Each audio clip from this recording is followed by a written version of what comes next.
Breathing life back into business. This is Leadership Life Force with Dr. Pam Denton. So the victim mentality, it's the base of our lower consciousness reality.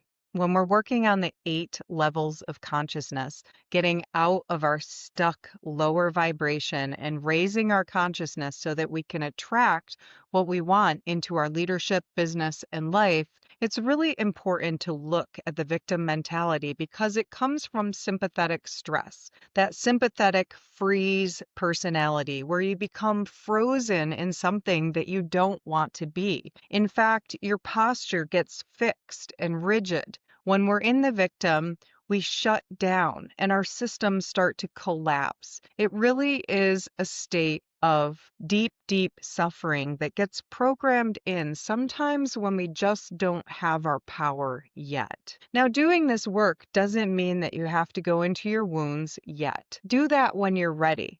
Breath work is very gentle. Movement is very gentle. You don't have to get rid of all of the freeze yet. Your life force energy that we run doing these exercises will allow you to step through the levels of consciousness slowly at your own pace. So if you're feeling alone, if you're feeling helpless, if you're feeling that freeze and rigidity in your system, or maybe your stomach is grinding and you don't feel very good inside your body, there's a chance that there's some suffering going on. There's some victim inside of you. And it's understandable. We all are living in a society right now where so many things are coming at us, and there are so many conflicting energies globally, nationally, wherever you are in the world. There is this feeling of shutdown, of I'm helpless, nothing seems to work. So, how do you get your power back? Well, you have to address that this could possibly be happening in your life. And once you can identify the emotions that go with it, like fear, which is what I want to go into today, you can start to eliminate those fears. We have a super powerful move called bellows. It is just this pumping of your hands. We can create a fire in between our hands, and then we use imagination pathway that's part of our breathe, move, imagine system in the mind cleanse to imagine the fire and start to throw the fears on the fire. Not only are you imagining the elimination of the fear, but you're also moving a new rhythm, and your brain recognizes that and will start to correct it. We're also using affirmative statements like, I am ready to release this fear. What that does is it overrides what's in the victim.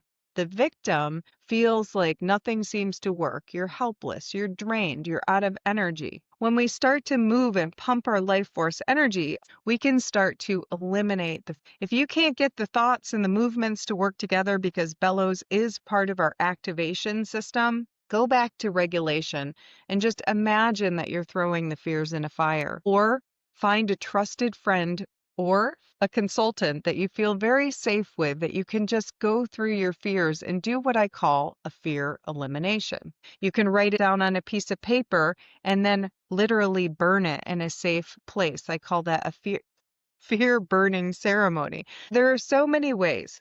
We like to use breath and movement in the mind cleanse to get rid of those fears. And when you do it in trusted community and say it out loud, it really does move your body to a higher vibration. So let's practice because it's kind of fun.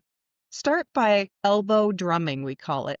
Find your sides with your elbows. Now, I've been told that different body types can't find their sides sometimes. So even if you only feel it under your arms and not in your elbows, that's totally cool. Then turn your hands into little claw hands, like you're holding an energy ball and you're pulling it out and pushing it in. In your hands is a lot of energy. It's an extension of your heart center. Now we're going to infuse it with breath. Closing your eyes, breathe in through your nose and out through your mouth, and in through your nose and out through your mouth, and blow on the fire. And in your mind, think, I'm afraid, and just let your first fear drop into the fire. If you can't get it, then write it down first and read it to yourself. Have your eyes open and read, I'm afraid that I'm never going to heal. I'm afraid that I'm going to be stuck here forever. I'm afraid that my pain is never going to go away. I'm afraid that my finances are not going to change. I'm afraid of the world. I'm afraid of my kids being in danger. I'm afraid of too much social media. Whatever the heck it is, let your fears drop into the fire. Now, if you don't have fears right now, you can still pump it up and use this to empower yourself. Imagine the fire growing stronger and stronger and stronger in your belly as you breathe in through your nose and out through your mouth. And then take your hands, interlace your fingers, place them against your abdomen, and take a deep breath in and hold. Breathe out, let go. Place one hand on your heart, one hand on your core, and say, I feel beyond my fears. That is one way to release victim consciousness. What that does is put you into the present witness, a regulated leadership position where you feel calm.